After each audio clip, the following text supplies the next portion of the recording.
The John Campea Show, in association with Designing Hollywood, presents... Welcome to the Designing Hollywood podcast. I am your host, Robert Meyer Burnett. The Designing Hollywood podcast is dedicated to all things movies, the movie industry, and its talented professionals. Thank you to our sponsor, Fox Studios Costumes. We have something a little different for you today. We have a pilot, an aerial coordinator, and an all-around, I'm impressed because anybody that can fly jets, planes, blows me away. And he is a second-generation pilot, I believe, and he will tell us about working on Top Gun Maverick, which opens at the end of May, a film that I've seen, a film that is incredible, and wait till you see it. He started logging flight time at the early age of 14 and accumulated his ratings as quickly as he could. By the time he was 18, he was a commercially rated helicopter and multi-engine fixed-wing pilot, logging time in everything from King Airs to Hueys. He's an accomplished ATP-rated pilot in a multitude of fixed-wing and rotorcraft and works heavily in the motion picture and television industries worldwide, coordinating and directing film sequences in the air and on the ground. He is a member of SAG and the Motion Picture Pilots Association. Without further ado, it is our great pleasure to welcome Kevin LaRosa II to the Designing Hollywood Show. Kevin, great to have you, sir. Hey, Rob, how you doing? It is a pleasure to be on Designing Hollywood. Thank you very much for having me. Well, I am such a fan of a lot of the work that you've done, and as I was telling you before we started, I've seen Top Gun Maverick, which I think sets a benchmark in Hollywood history. I have never. I mean, a lot was made of how long it took to prepare the actors, and of course Tom Cruise always wants to go for that realism, and you had to build camera rigs to put in the cockpits, but I have never seen aerial photography like we see it on this film. And I mean, it's as groundbreaking to me as when I saw Star Wars when I was a little kid. I mean, but it was done for real. And I have to ask you, I mean, as some people would ask a magician, how did you do that? Well, it takes a village, and there's nothing more true than that with aerial cinematography. My role, as you so eloquently put it, is an aerial coordinator, motion picture stunt pilot, and camera pilot. My job on Top Gun Maverick was to help not only plan all of the aerial sequences, but ensure that they were dynamic and epic and setting the bar as far as what the industry had already seen previously, and then obviously the safety of it all. But one of my favorite parts and things to do is bring together an aerial team. Obviously, Mr. Cruise, Tom had an amazing hand in making sure that what we were going to create was groundbreaking. And what I love about Tom is, he really gives you that freedom and energy, and he wants you to produce the best product possible. And he's so ingrained and involved and so helpful in that. So we bring together an amazing team. And in this movie, when I'm flying the camera ships, it's either an L-39 Cinejet, which is a really fun jet to fly, and we also used a Phenom 300. It's a modified private jet with 2 shot-over camera systems on it. And of course, we flew the helicopter throughout the movie in all of the locations. But every time I'm flying those aircraft, I am basically putting that aircraft in the right position so that we can compose a shot. And I have a gentleman on board, one of 2 in this movie. We had 2 aerial DPs, David B. Knoll and Michael Fitzmaurice. Both of them incredible aerial director of photographies, worked directly for Claudia Miranda, the DP of the movie. And both the DPs and myself basically became an extension of Joe Kaczynski, the director, once in the air. And it really is a well-orchestrated ballet between your aerial coordinator and camera pilot and those aerial DPs. I need to get the aircraft in the right position. They need to be able to operate the gimbal and compose that shot and make something incredible. And us together are supported by a massive team of mechanics and crew chiefs and safety folks. Really, the aviation community would understand this. It does, like I said, take a village with a giant support structure, and I'm deeply indebted to all the folks that made the flying possible in the movie. I just am lucky enough to be the one in the cockpit driving, and that's really fun. Well, before we do our deep dive into Top Gun Maverick, I want to talk about your past. Your father Mr. the senior in bunch was a veteran movie pilot, also working on movies like Independence Day, and went back to even John Carpenter's movie Starman. And you shared in a previous interview that your whole life has been growing up in the warbird community, that you grew up flying aircraft with your dad. And with that said, when did you decide to go into the movie business? How did you find your way into motion pictures? I love this question, Rob, because I feel like, you know, I love when people set their eye downstream so early on and go, "This is what I'm going to do," and it's unwavered, and that was me. And I was very lucky that I had a dad who helped me do it. I'm third generation pilot, actually. My Oh, wow. grandfather flew C-97s and P-51 Mustangs, and was an incredible guy. Unfortunately, lost in action after or during a conflict. We don't know a whole lot about it, but an amazing guy, and that's what gave my dad the bug to become an aviator. My dad is a very well-known Hollywood stunt pilot, as you said. Was one of the pilots that flew Airwolf, and he's worked on hundreds of motion picture films. So when I'm a little boy and I'm watching my dad, who's my hero, out there doing this incredible thing, right? We're mixing aviation with creativity, and we're creating these awesome images, whether it's flying a camera ship or a picture ship you can see on, see the aircraft in the movie. I was mesmerized and I was glued to it. I loved it. And I knew from a very young age that that is exactly what I wanted to do. Um, One thing my dad tells me, as a little boy, not only was I, running around the house with little helicopters and airplanes and jets making noises and having a good time, but I would do so usually with their old camcorder, and I wanted to look through the eyepiece and fly the aircraft on camera as a little boy. Wow. And they knew then. They're like, man, this kid's going to be an aerial coordinator and camera pilot. My analogy for my entire career and growing up as a teenager and early in my 20s is I was foaming at the mouth to get started. I could not wait to be in this industry. And my dad, although supportive of it, uh, in the true sense, gave me the best advice anybody's ever given me, and that is I could not just be a Kevin LaRosa Jr. because I was just his son. And if you want to be an amazing stunt pilot and you want to have credibility, Rob, you know as well as I do, you have to be your own person with your own experience, Mm. especially with the stuff that we do.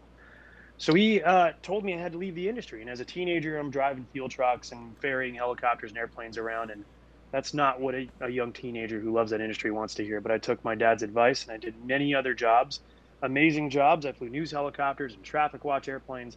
So I did all these other things. I flew private jets and I flew medical helicopters. But I always kept one foot in.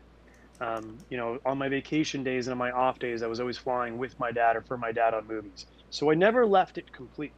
But then there was a point, I believe, when I was about 25 or 26, and I think I had about 4,500 hours mixed between jets and helicopters.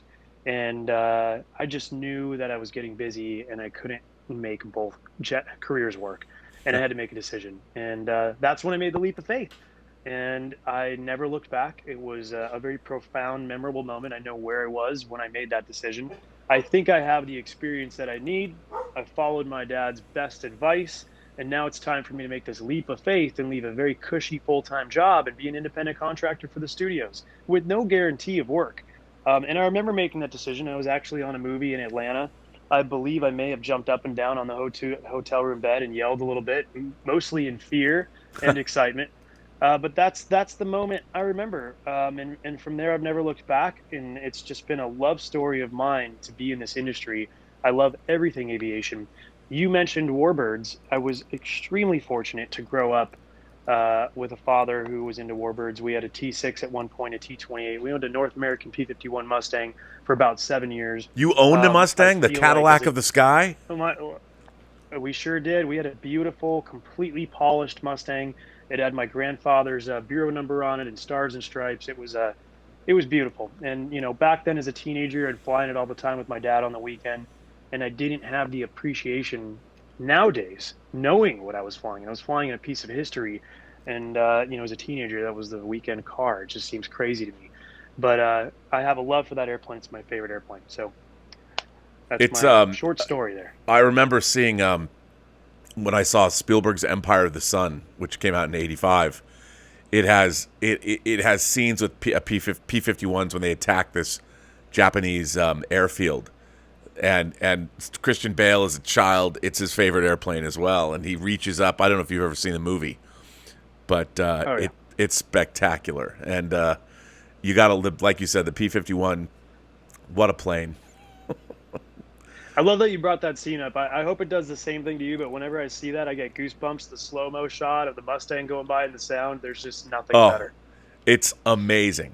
Yeah, and I just love that sequence. When I was a kid, I was telling you I built a lot of model planes, and my favorites were like the P-51 was my favorite prop plane, and then I loved Phantoms. What F4s, Yep, F4 Phantoms, Phantom. F4 Phantoms, and then the Tomcat. I love the F-14. And I love the MiG-25 Foxbat, but that was a Russian plane, and I wasn't supposed to like it as much as I did, but it was cool. But so you when you were growing up, were you a movie? You probably were. Were you a big movie fan? I love the movies, and I still love movies. I love that entertainment, and I love immersing myself in movies, in the story and the way they make you feel. So I feel like I'm just so fortunate because I'm an aviation buff. I love everything aviation. So to be able to mix two of my favorite things together is an absolute dream come true. Do you have favorite, like when I think back, like the helicopter attack on the village in Apocalypse Now, and they famously used the Philippine Air Force, and then when they were filming it, they had to go put down an insurrection and all the helicopters. There's a great moment in the Hearts of Darkness documentary where Coppola's watching his helicopters fly away, so they can't do the scene. But do you have favorite sequences, aerial sequences in films? Well, yeah, I mean, you just took mine. I mean, Oh, Apocalypse Now is hugely iconic. I love that's so for helicopters. I mean, that and some of the stuff I've watched my dad do over the years in Airwolf. Um, let's see another one. Just fun, iconic aviation films. There's one called Always, which is about fire bombers. that I've Spielberg always also loved that directed. movie. Yeah. That's correct. Yep. I've loved that movie forever. And of course, the A-26 in there and that airplane is beautiful and amazing. Um, but no, I mean, I feel like every time I watch a movie from a kid to now, and the same as with my dad, when we see an aviation sequence or we see a camera flying through the air, we look at it and we appreciate what goes into those shots. We know what goes into those shots, and we love them. We look at them and go, "Well, that's great. I'd love to do something like that, or better than that, or that was beautiful. Who did that?" And it's a small industry, so we have lots of respect for our fellow colleagues. It's great. One of the things, movies have always, as new technologies are developed, we like CG, for instance, being able to see dinosaurs like in Jurassic Park, but camera technology, gyroscopes, and those kinds of things have made what you guys can capture on camera a lot more dynamic. You can do things now that you couldn't do 20, 30 years ago. And I'm wondering if you could speak a little bit about that, because a lot of that, Tom Cruise had to figure out, well, how are we gonna, and you did too. How do you put cameras into the cockpit of a Hornet? And what has that been like watching the development of aerial photography since you've been in the business? It's a great question. It's I feel like the development has been somewhat on par, but then I saw a lapse and a bit of a pause, mostly with the fixed wing jet side of it. Again, I was very lucky enough and fortunate to start flying camera jets at a very young age. I think it was 21, and I got linked with a company called Wolf Air Aviation. They're an incredible family. They've been doing amazing work for years and years, and I learned so much flying their jet. But that was my link into camera jet flying at a very young age. But to answer your question, I did see a lapse by the time we knew Top Gun Maverick was going to become a real thing. I knew something needed to be done. And you've heard Tom Cruise come out and say this multiple times. Yeah. He wasn't going to make the sequel until there was a story worth being told. And I love that. And once there was a story worth being told, we needed to make sure we had the technology to tell it. So segue back to my department. I was doing another film with Tom years ago. This is 2015, 2016. And I remember him talking to me and he said, Kev, we're going to do this thing. We're going to do it all real. Everything's going to be real. I didn't know when it was going to happen, but I also, from that moment on, I never stopped thinking. My gears were turning at that point, right? And I remember laying in bed, this is 2016 at some point, saying, how are we going to do this? What are we going to do? And I was going through all these different designs and gimbals that were out there, and all these different jet designs. I knew I needed something maneuverable, I needed something with good visibility, and I needed something reliable. And I went through all these different jets that were readily available in the United States, and I landed upon the L-39. Now, the L-39 isn't the most powerful jet in the world, but it's readily available. It's very reliable. It's a very cool jet. It's very maneuverable. And it ended up giving me the freedom to put a gimbal where I wanted to put it on the jet. And I designed in Microsoft Paint this picture of an L-39 with a shot over gimbal on it. And I remember telling my family at the time, I said, I'm going to build this. This is what I'm going to make. This is the jet that will do Top Gun Maverick with. And fast forward a year later, with two amazing partners, by the way, Helinet Aviation and the Patriot Jet team, and also shot over for the work that they put into the gimbal. Sitting on a ramp is a beautiful jet that we call the L-39 Cinejet. And this amazing platform became our little high performance, technology packed jet that allowed us to film these action sequences and get down low in these canyons and maneuver with these F-18s and create the dynamic images that we're all seeing in these trailers and previews right now. And so that's a little bit of the story of the L-39 Cinejet, and it was a credible adventure. Well, I think, because I don't know much about how this occurs. So you're going to make a movie like Top Gun Maverick. Obviously, these are military jets you need to use. You can't there's no civilian F-18s out there. So what's the first step? Do you call the Pentagon?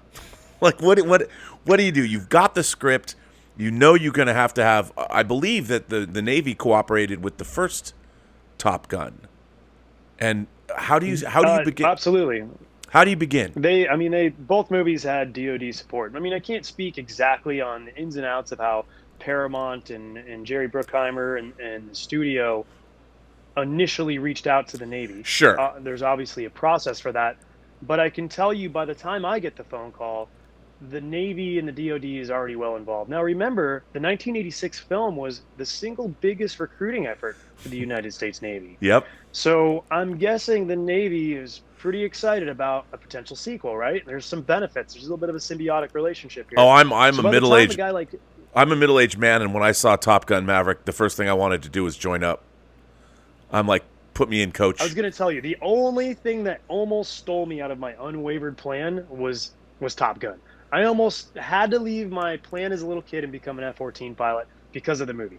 That was the only thing that almost stole me away.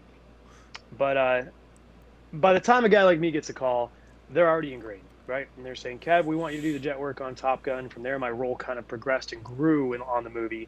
But one fun thing for me that I can tell you about is I got a call from a gentleman named Brian Ferguson, call sign Ferg. Now, Ferg is the biggest, most patriotic individual that you'll ever meet. He's an amazing aviator, a U.S. naval aviator. And he was bestowed the duty, if you will, by the DoD to be in charge of Top Gun Maverick, of all things Navy. He was going to schedule the assets, approve how we use the assets, schedule the pilots and maintainers. Ferg literally did everything. And he did it amazingly. Without a Ferg, there's not a Top Gun Maverick. So Ferg, thank you for everything you did. But what happened, Ferg didn't know me, and I got a call, and I had to fly up to Navy Fallon. Of course, Fallon now is the new fighter town, USA. It's no longer in Miramar. It's up in Fallon, Nevada. So we airlined up there with some of the producers and David Knoll, the aerial DP, and I needed to go sit in a room, which was at NAUTIC, the Naval Weapons Training Center, very secure facility. Of course, I'm geeking out as an aviator. I can't believe where I am and how cool this is, and in this building and talking to these guys. And this was an interview. This was, hey man, you're this younger guy, you're a civilian, and you want to do what around all of our jets? How are you going to do this? And I had to sit there and explain, my background and how I've done it. And they knew who I was, and then the stuff that I'd done and accomplished. But it was a really nice interview, and that was the handshake and the moment where our trust began to build. Because for the Navy, they had to trust a civilian pilot to be within close proximity while maneuvering around these aircraft, doing things, flying these aircraft to the limit. And that's a big ask, and it's a lot of trust. And I don't discredit that whatsoever. So that was the first meeting, and we came back, and the Navy said, "Okay, hey, look, we like Kevin, we like everything he said, we're ready to progress." And from there, the rest is history. And by the end of the movie, I'm civilian. I'm a very patriotic civilian, and I have it's almost a newfound appreciation for our servicemen and women. But I felt so very connected to the Navy, and the pilots and the men and women that fly and support those aircraft. It's the closest to being a Navy fighter pilot that I'll ever be. And what they do is far beyond anything I do. Right? I make pretty pictures, and they defend our freedom. Just to be, put that out there. Right. But I just I loved being ingrained in the day-to-day operations on base and seeing what they do. They're professionals, and in my mind, they're all heroes. Well, what's really interesting to me about Top Gun Maverick, and I don't want to get into spoiler territory, but there's multiple different kinds of planes in the film. It starts, the scene opens with Tom Cruise being a test pilot, flying hopefully to Mach 10. Now, that aircraft, what is that aircraft? Was that aircraft real, or was that a conceit of the movie? I don't know. Make sure. Are we okay talking about those type of things? I don't know. Yeah, no, we can, because this will air after the movie comes out. So okay. There are aircraft in the movie. Here's the best way to put this, and this is definitely a tip of the hat to Tom. Everything in the movie has to be realistic. Every aircraft we shoot, whether it exists or is going to exist, or it exists but is not readily available in the United States, had to be a real aircraft. Okay. Wow, so with that said, every time you see an aircraft in the movie, know that underneath that aircraft, that's probably reskinned CGI, is an actual real aircraft. And for the aviation buffs and the people who appreciate that, what that does is that makes the flight dynamics realistic. Yes. So when we're watching this on camera, you're going to see that futuristic aircraft go by, the one you're speaking of right now, and you're going to go, man, that looked really good. Well, that's, and dude, the wind effect and everything was crazy. I got to tell you, I was watching this going, I've never seen this plane. This thing is awesome, and it looked so real when it's flying. I'm like, is that a real plane? But it makes sense that it's reskinned. That, because it feels. Yeah, but how exciting is that for the viewers, knowing that we never shot blank sky? You can tell. You can absolutely tell. Yep. But now let me ask you this: so when you're going to decide to do this, do you get your pick of what aircrafts you wanted to use? Did you use the F-18 because that's what the Navy's predominantly flying now? That's definitely more of a Paramount and Tom, Joe Kaczynski, Jerry Bruckheimer call. I think the thought process there is the F-18 is still an aircraft that they're building today, the newer Super Hornets, and it is an incredible aircraft that is very capable, and it was very much so readily available for the production company. Right. To the best of my knowledge, it was an excellent choice. Yeah, no, absolutely. I was just curious if you've got if you have a whole we want to use this plane or this plane or this plane, it was beautiful, and they're so photogenic as well, and I think that's they're incredible aircraft. Incredible, and they looked incredible. I'm sorry, didn't mean to step on you, Rob. I was just going to say one more tip to the Navy is that they definitely, from a public affairs and accountability side, the production company had to acquire and pay for the time and usage of everything we did. Right. And the Navy did everything in their power to make sure that if an aircraft was available and not doing, its mission that it needs to be doing, that it was available to the movie, and they did a really good job at that. No, it was amazing. I'm just, I'm an independent producer myself, I just kept thinking about the logistics, how do you book an aircraft carrier? You've now got Ferg helping you out, so, and he can make, I guess, those calls. But did you guys the aircraft carrier stuff? Was that second unit, or was that A unit, first unit? How did you? Well, it was both. I mean, the talent was out there on the aircraft carriers. So was second unit. How they book an aircraft carrier, that is way above my pay grade as an aerial coordinator. I just know If they had a Ferg, that's Ferg making a bunch of phone calls and emails and things get set up and done. For me, it's Kev. Hey, we have the USS Theodore Roosevelt or whatever available on this date. We need you to shoot this batch of shots. Which platform do you want to use?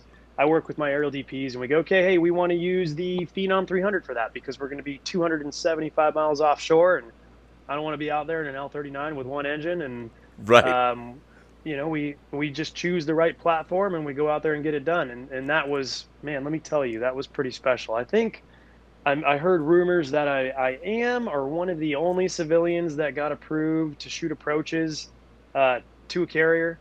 Of course, I had Ferg right in the jump seat, right between us. But talking to the LSO and calling the ball in a civilian aircraft and flying right down to the deck is an experience I'll never forget, and I'll probably never get to do again. But man, let me tell you, it created some amazing imagery. Well, I have to say, when they do special effects sequences, they do pre-visualization. They storyboard them out. Now they do animatics, so you can see what it's going to look like when they have the finished effect shots. How do you go about planning aerial choreography for a movie like Top Gun Maverick? Because my God, not only was the flying incredible, but the things that you were the actual maneuvers themselves were like, oh my God, I didn't even know planes could do that. I mean, it was terrifying. How do you start? How It do you was awesome. oh It starts from the beginning. I love the old saying, "Prep hard, shoot easy."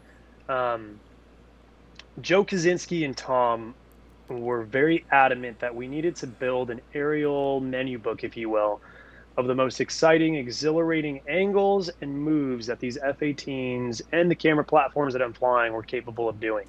mm, Um, and we needed to figure out the best way to tell this amazing story, and what moves and angles and ways we can fly these aircraft would assist in doing that.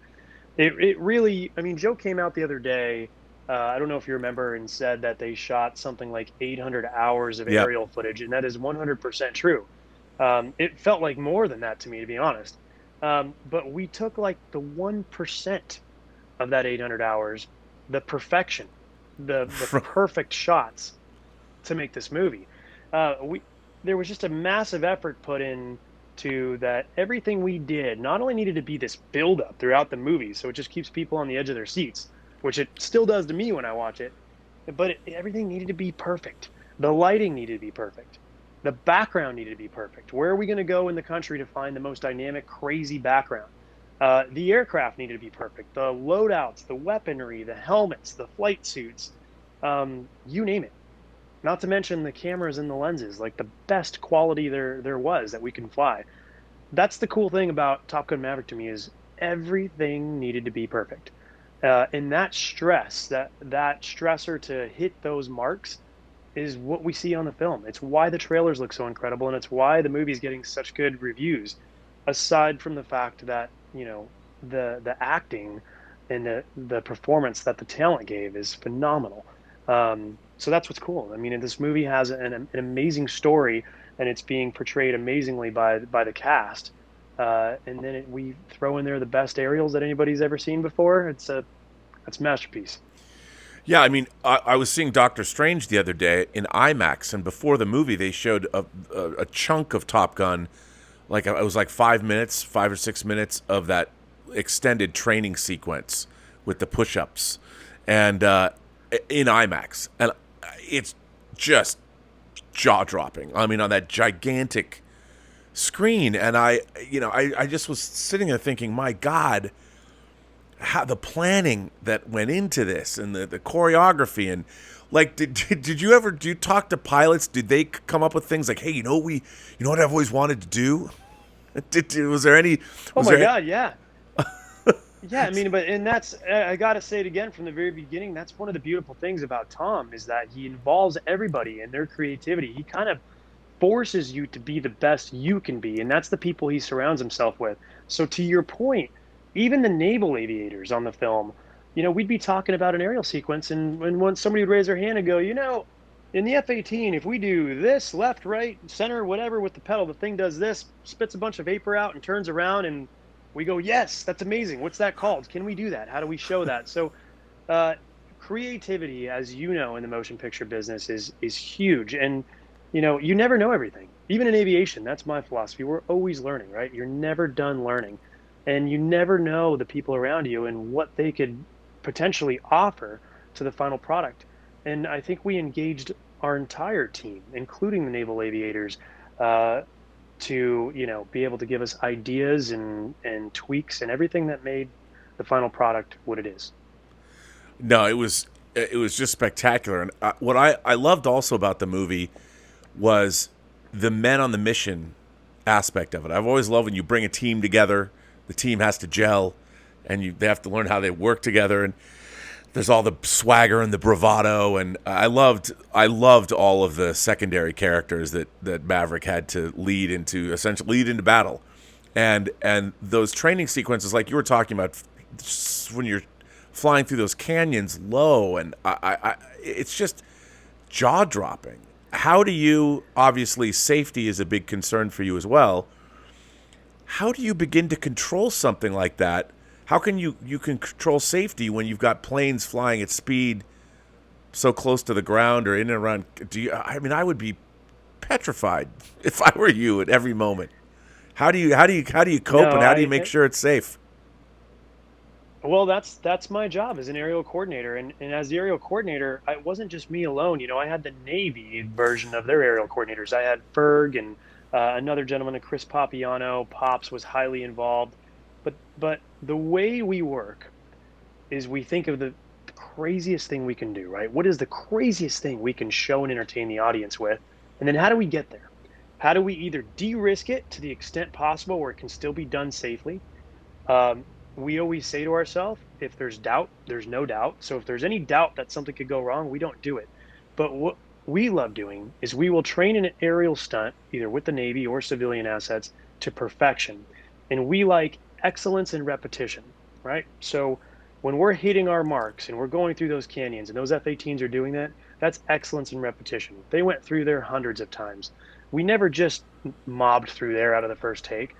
There's the crawl, walk, run mentality, and we use that all the time. They'd start at 300 feet and a certain airspeed, and then that would come down lower, lower, faster, faster, until we got to a place where we said, "Hey, this is it. That's as low as we can go, and that's as fast as we can go, and still maintain safety. At the same time, we're creating an excellent shot." And it's really that mentality. I mean, that's what Paramount trusts me to do. When Paramount hires me as the aerial coordinator, they say, "Well, here's the deal. We know Kevin's going to go out there and help us create the most dynamic, craziest aviation stunts and sequences we can imagine. But we also know that Kevin's going to make sure that not only the airplane's not going to get damaged, but our people come home every night." And that's what we do. If there's ever a time where something has a safety there, where there is doubt, we figure out a different way to do it. We move the camera into a different spot. We move the airplane into a different spot. We don't sacrifice the shot per se. What I love thinking is that we just find a different way to do it, and sometimes it's even better, so that we do not compromise safety. That is my job as an aerial coordinator, if that makes sense. Yeah, no, absolutely. It was terrifyingly spectacular to watch these shots. Now, there are scenes of aerial combat in the film when you see the countermeasures that the planes can use to evade incoming missiles and things like that. When you're doing something like that, I would imagine that's kind of expensive, isn't it? When you're blowing off those flares, I mean, or were you doing it? Is that all real? There's certain places in the movie where we were approved to deploy flares, and you say expensive, and trust me, Paramount paid for everything we utilized and did on that movie. But for the most part, a lot of that is enhanced. So we're seeing absolutely real flying aircraft. We're seeing a lot of real vapor. We're seeing real maneuvers, and obviously those missiles in the air and things that we can't do for Oh, real. right, yeah, I mean, of That's where course. CGI comes into play. Well, it was so. Yeah. I mean, usually to me the best visual effects are always ones that combine live action with enhancement. But with this, it's clear that all the planes are, like you said earlier, they're in the air. I mean, you can't duplicate. One of the hardest things I always thought growing up, as much as I love watching movies with planes in them, it never looked real. Like Air Force One, yeah, It never, you could never make plane, because we all know what real planes look like. And I think Top Gun Maverick was the very first time in any movie where I'm like, this is seamless. It looks absolutely real. And I think that's one of the great joys of the film is you can tell that it is real aircraft and they are dancing around in the skies around each other. And it's just one of the most exhilarating things that I've ever seen. I mean, I not to wax too rhapsodic about it, but what you guys did was really incredible. And, there's not a lot of fast cutting either. There's some of that, but you linger on these shots. You've got some shots that really, and the scope and the scale of those shots, a lot of the time they use a lot of quick cutting to hide things. Not in this movie. I mean, I love those lingering shots in the cockpit when Maverick takes off the deck of a carrier. It doesn't cut away. You're looking at him in the... Yeah, I mean, and we got to give credit to, that's Eddie Hamilton, our amazing editor, and Joe Kaczynski's style right there. But I feel like they do such a good job when we need to be wide and show the audience where we are, what's happening, let these shots breathe a little bit. But they also really know how to make an energetic sequence and get in there. So that's a true testament to experience when it comes to editing. And Eddie, let me tell you, we got the best of the best for this movie. Well, that begs the question, when you are shooting, what are some of the, like you've got planes going in one direction, you have another plane, everything's constantly moving. What are some of the difficulties and pitfalls of aerial photography in terms of techniques? What are the things that you have to look out for, and what makes things easier or harder while you're shooting? Rob, it's a good question. I don't get that asked very much. So from an aerial coordinator and camera pilot who comes from both helicopter and jet, and I did both on the movie, things get a little different when you're in the jet. Now, I love the jet platform because it's very different. It allows the audience to live with the action, right? Instead of these big blow-bys that we get in the helicopter, which we use extensively, the jet's another camera platform that will let the audience stick with those F-18s for a little bit, right? Yeah. So here's what I always tell people, which is very interesting. When the aerial DPs and I are in there, our set, whatever we're using, our background, we're moving at 300 miles an hour. Sometimes 350 miles an hour. So, light in background is ever changing, and it changes fast, and you eat up a lot of real estate. What I find with the jet flying, and I'm lucky that I started so young flying camera jets, is it's really the planning that goes into it, right? Right into the briefing. So when we're sitting across from Joe Kaczynski and Tom and Claudio, the DP, and we're talking about our sequences that we're going to go get, it's really just the mental fortitude and writing down on your knee board, okay, here's our creative. What are we going to go do? We're going to go get these 5 shots. Where are we going to get these 5 shots? What's the light that we're going to get these 5 shots in? You really have to have an understanding of where you need to live in space with the jet because you're traveling through it fast. Okay, so once you know you're creative, now you talk about the logistics. Well, how do we get there? What's our frequencies? What's our formations? What's the weather? What's the airspace? All those things. And you end with safety, and safety's paramount, of course.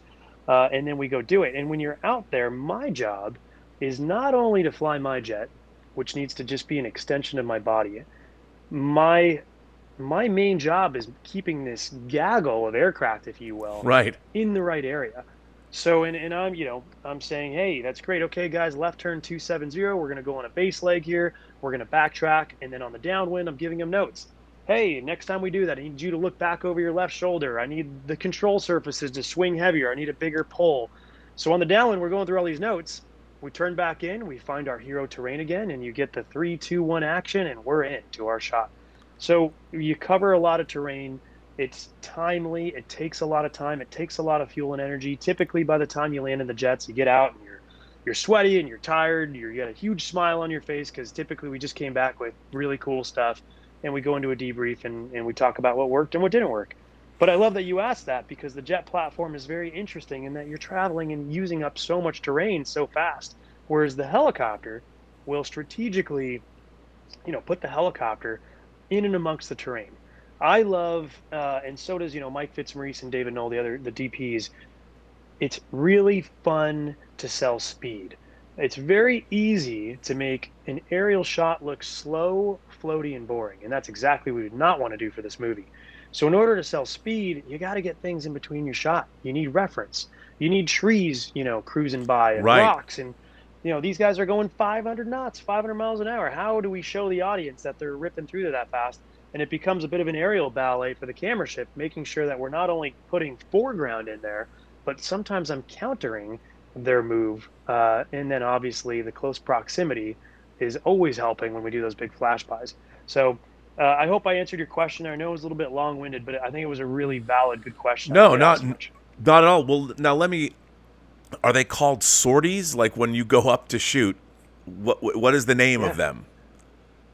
we call them sorties. You do. On So, Top Gun Maverick, yeah, go ahead. well, so how many sorties would you do in a day, and how long would each sortie last?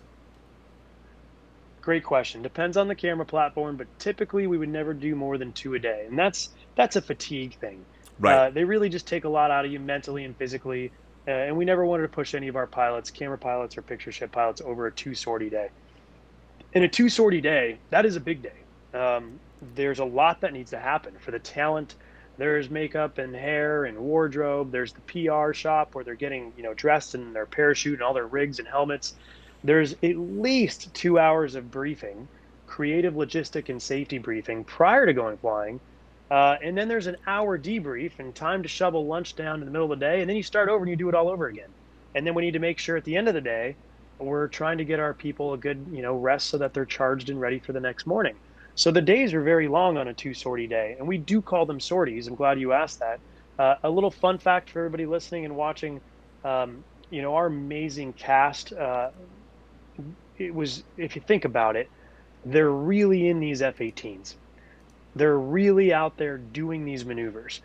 So imagine trying to act and focus on the story, and at the same time you're out there pulling 7.5 Gs. You're low level doing 500 or 600 knots.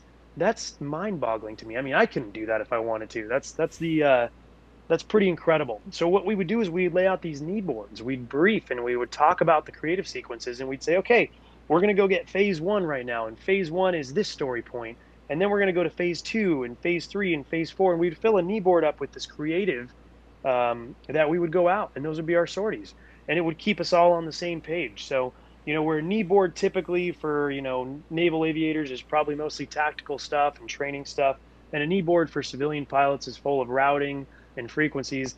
Our knee boards were full of Top Gun Maverick creative story points, and that was really cool.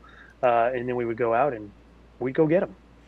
Well, yeah, I mean, I think that's one of the interesting things about the movie is it does have a lot of great story points, especially in the training maneuvers, because you've got the characters competing against one another, and you guys did a great job of capturing.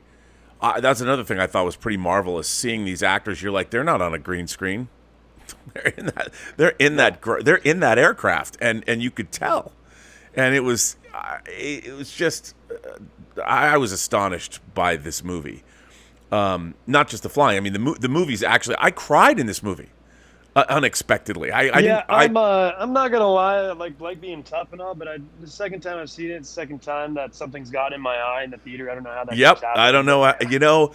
And what I thought was really interesting about the film is, I mean, the first movie is a confection. It's 1986, Tony Scott coming off of a commercial. It's a lot of fun, but it's a confection. Whereas this movie had a real sense of, I thought the Maverick character, Tom Cruise is a great actor, but he brought to it a real sense of melancholy and the idea that there is a period of time, not just in his own life, but in the life of our armed forces, the Air Force, the Navy, where flying is really on the precipice of a change as drone technology takes over. And that sense of a changing of the guard, so to speak, permeated the film. And I found it surprisingly emotional and affecting, not just certain character beats, but the overall tone and feel of the movie. It had a lot more going on than I expected it to. And that was surprising to me. I mean, I loved the first Top Gun, but I would never say this is the greatest movie ever made. But Top Gun Maverick is a really great film. I mean, it's a great combat film. It's a great character study. It's a great men on a mission and women on a mission movie. It works on so many levels, but it also, at the end of the day, it has a lot of heart. and that was surprising to me. I mean, I know that's, and I think that the aerial photography added to that because, like you said, it was you were constantly. There's great aerial stunts and things like that, but you really used aerial photography to create character moments, and I thought that was surprising because normally, you can always tell, like, okay, they're shooting these shots, but then the main character is on a stage in a set, they're in a cockpit set or something, and it's really hard to have that work. But in this movie, the aerial photography, you were capturing character moments, and I was blown away by that. I mean, I guess that's 100%. You're 100% right. now when your And mandate. just, Tom's one of my. I'm sorry, I was just gonna say, Tom is probably my all-time favorite actor, but you got to admit, I felt like his performance in this movie was like impeccable. Like he played these story points, and you're right, the movie's heavy, the story's heavy, and very engaging. And I feel like Top Gun Maverick isn't going to just play to the aviation buffs and the No. aviators of the world. The story alone in this movie, it's a competition film, and it's extremely engaging. I find. I think the entire world is going to find interest in this movie and its story and how it's played.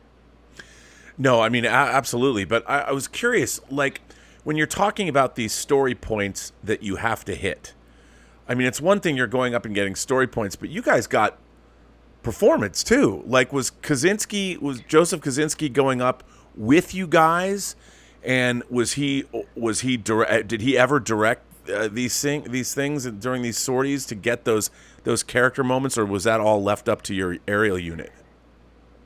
Well, think of this. There's two seats in an F-18. So you have a pilot and you have an actor. There's no director up there. Right. So, what I loved every day was seeing how Joe directed the cast when we were setting up these knee boards and going through these phases. Joe is he's very personable. He's very engaged. And the one thing that I love watching him do is bring out the best in all of the cast and everybody around him.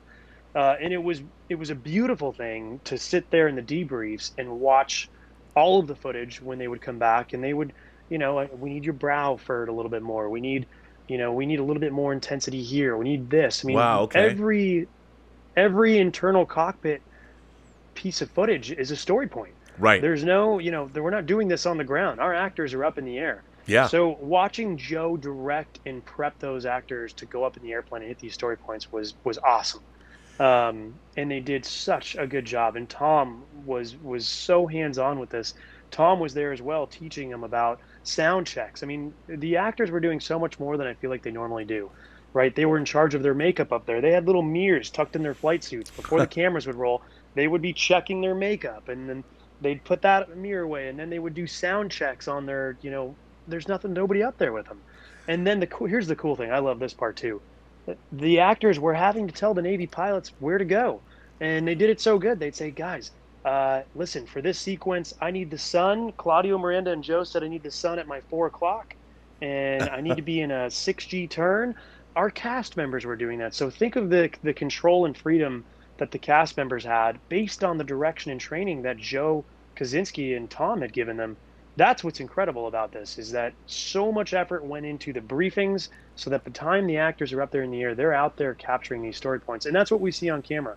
Not to mention, and I know, I don't know if it's okay for me to segue into this, but you've heard about what Joe and Jerry Bruckheimer and Paramount really wanted to do was make sure that these actors looked the part. And to do that, we put them through basically an aviation school. Right. Yeah, they've been saying that. Tom was very much so. So Tom basically engaged me to help him write a training program and curriculum starting in a Cessna 172, which was very fun because my dad and I did that together for the cast and started training them. And then we graduated them into an Extra 300, which was run and flown by Chuck Coleman, a dear friend of mine. And then finally we moved them into the L-39, which is the same platform as the Cinejet, of course.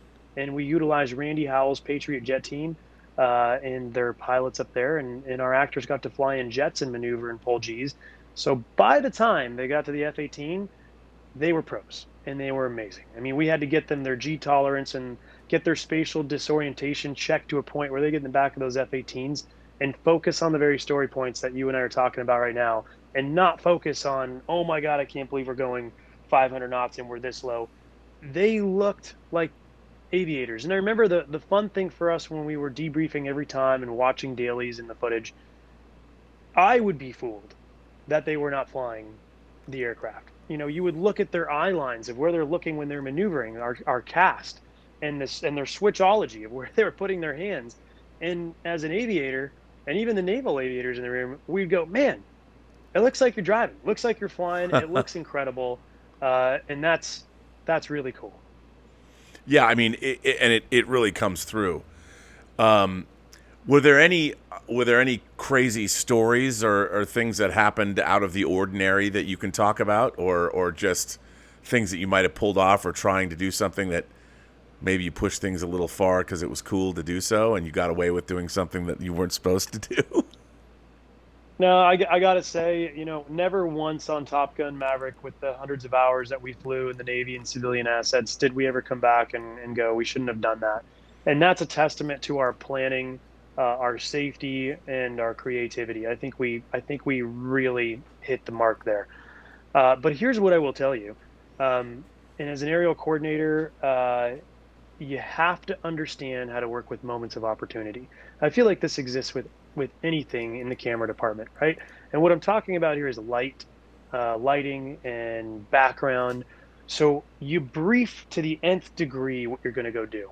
You brief to the nth degree the logistics of how you're going to go out there and do it, and you brief to exhaustion the safety aspect of it all, and anything that could happen or could change things. And when you're out there, there needs to be the freedom to go, I know we're supposed to be here right now, but I'm looking over there, and there's these rays coming through these clouds, and there's that canyon right there. Let's pick up and go over there. We'll go check it and we'll go work over there. That's the kind of freedom you have to have. And if you compartmentalize Mm. yourself too much, then you're really handcuffing yourself, because you're up there with so much potential. And as long as you're briefed, as long as you're safe, and as long as you know your mission parameters and what you're doing, if you can capitalize on those moments of opportunity, you're going to come back with gold. And there's tons of times we did that. I mean, flying with Tom, for example, and Tom flew on the movie. He's an amazing aviator, and he has that ability. Even to suggest it and go, hey, Kev, look at that. We should be right here. Go look at this spot. And that's very fun for me. That's how I love to work, and I feel like that makes aerial photography magic, really. Yeah, I mean, I loved seeing the Mustang, the P-51 that's in the movie. Obviously, it's also in the Lady Gaga music video. And was that his plane, or was that? I mean, that was Yep, that's his Mustang.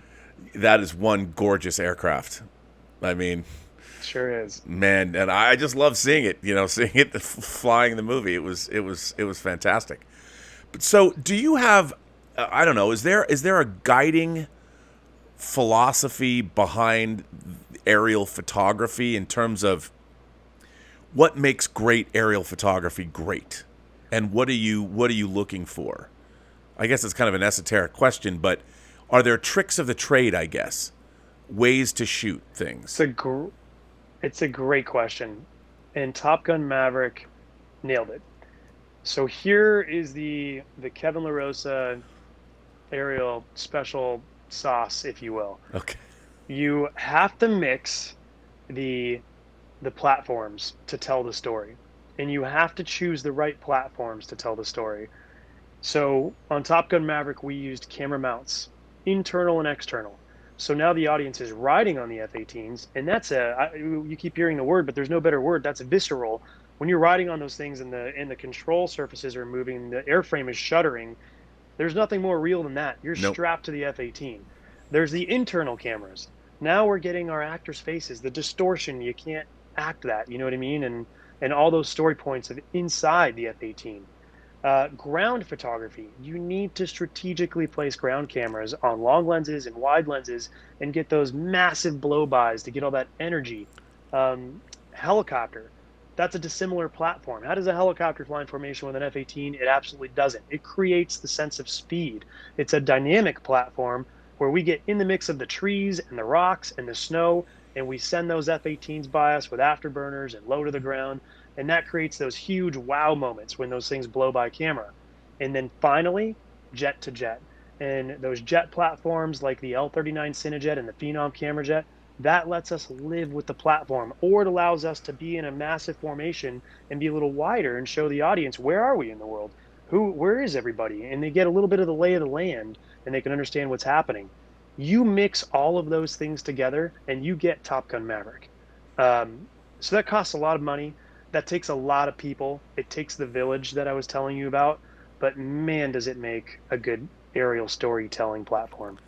Well, I mean, saying you knocked it out of the park is a massive understatement because it certainly has to be a benchmark in aerial photography. I mean, I was thinking back to like movies like Le Mans from the 60s or Grand Prix, you know, when they started putting cameras on Formula One cars to get those dynamic that photography that you'd never seen because you're always looking at stuff from the sidelines. I mean, now you see more of it, but I remember Yeah. being a kid going, "Wow," you know.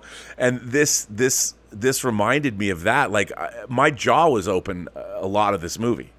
I mean, it's just it's And you know what that means to us, though. We love that. And here, you want to know a fun thing? I'll tell you one of my favorite things that I cannot wait to do with this movie.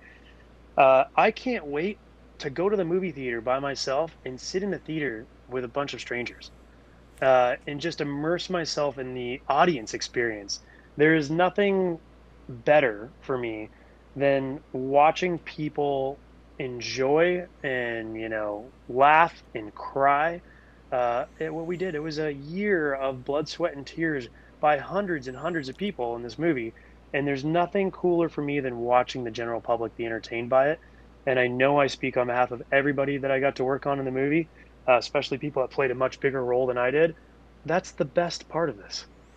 and it must have been incredibly frustrating because this was one of the early casualties of the pandemic. It got pushed from its original release date like 2 years. So you had to wait and wait and wait and boy, is it worth the wait, man. And kudos to Paramount for not capitulating and putting it on their streaming platform. Because my God, if any I movie can't deserves agree with you more. if any movie deserves to be seen in the theater and in IMAX, it's this movie. I mean, it's It's just this movie. This movie is on it's just big. It's epic and huge, and it's on this whole other scale. So you need to see it with amazing sound. When the F-18s start up and your seat rumbles, you need to feel that. oh It's like the only thing we're missing in there is the smell of jet fuel. So I can't stress enough. Go see it in the best theater with the biggest sound you could possibly see if you want the true experience. I couldn't agree with you more. And I have tickets. There's a fan event. I want to say it's on the 23rd. You know, and I'm seeing it at the Chinese theater. They're in their IMAX screen. I'm seeing it again. You know, I couldn't get more tickets fast enough to see it a second time. And I'll be there on the 25th watching it again. yeah, it's just unbelievable. Well, Kevin, let me ask you. We always ask people to talk about if somebody wants to follow in your footsteps. I mean, you have a very specialized, unique background. But say somebody's looking to getting into something like this, I guess they have to devote a lifetime of being an aviator to doing that. But is there any advice you could give to people that might be looking, younger people that might be looking in this direction for a career choice? That is a really good question. It's a very niche career. It is it's an interesting career in that it's built a lot off who you know and the trust of those people that know you. But before you get to that level, have a plan for what you want to be. My plan was I wanted to be the best aerial coordinator in the world that was proficient and an expert in a lot of different platforms: jets, helicopters, airplanes, warbirds, drones. And that's a lot to undertake. You don't need that. I mean, you could just say, hey, I want to be an amazing camera helicopter pilot, or I want to be a jet pilot. I wanted to be this very well-rounded aerial coordinator where my customers said, hey, when we bring Kevin in, he's going to do everything on this movie because he's going to be the best at it. That's been my dream my entire life. So have a plan. And when you have that plan, you got to build up to it. Just the same advice my dad gave me, I will give to anybody that, wishes to do something similar that I do. Go be the best aviator you could possibly be. In order to do that, You need to fly with as many pilots as possible. You need to fly many different missions. You need to immerse yourself in aviation. So by the time you get to a place where you can start flying camera, that is an extension of your body. The aircraft, you don't even think about it anymore. You know that aircraft so well, in and out, the emergency procedures, the normal procedures, the limitations. It is so ingrained in you that you're going to fly that camera and focus on that shot, and that aircraft is second nature. That's the where you need to get, and then you need to understand movies. You need to understand composing shots and cameras and angles and in lighting. And when you can mix all that stuff together, you're starting to get to a place where you could be an effective aerial coordinator or camera pilot or stunt pilot. There's just so many different aspects that go into this very niche job that I love them all. And that'd be my advice: is just immerse yourself in all of them and become a consummate professional and a trustworthy individual. And then I think the rest will happen on its own. Now, do you have a social media presence at all? Can people follow you on Instagram or anything like that? Yeah, sure, Rob. Thanks. I do actually put a lot of behind the scenes on my Instagram page. It's K2 underscore LaRosa, and the last name is LaRosa. So K2 underscore LaRosa. I do a little bit on Facebook, but usually Instagram is where I like putting all my behind the scenes stuff. I do have a website, www.kevinlarosa.com. Thanks. Well, Kevin LaRosa, this has been an amazing insight into the making of Top Gun Maverick and your career. I want to thank you for coming on the show because this is such a change of pace for us, and I think it's been fascinating. I think people are going to love this episode. So thank you for your time. I'm honored to be on here, Rob. Loved your questions and would love to come back one day. Yeah, well, I mean, I'd love to have you back. I can't wait. What do you have? What do you have coming up next? So was lucky enough, actually, Glenn Powell, who's a dear friend of mine and a phenomenal actor. I think he's a superstar right now. But I think Glenn Powell's limits are endless of what we're going to be seeing him do. But I was lucky enough to do another aviation film with him that we're going to start seeing after Top Gun Maverick, and that movie's called Devotion.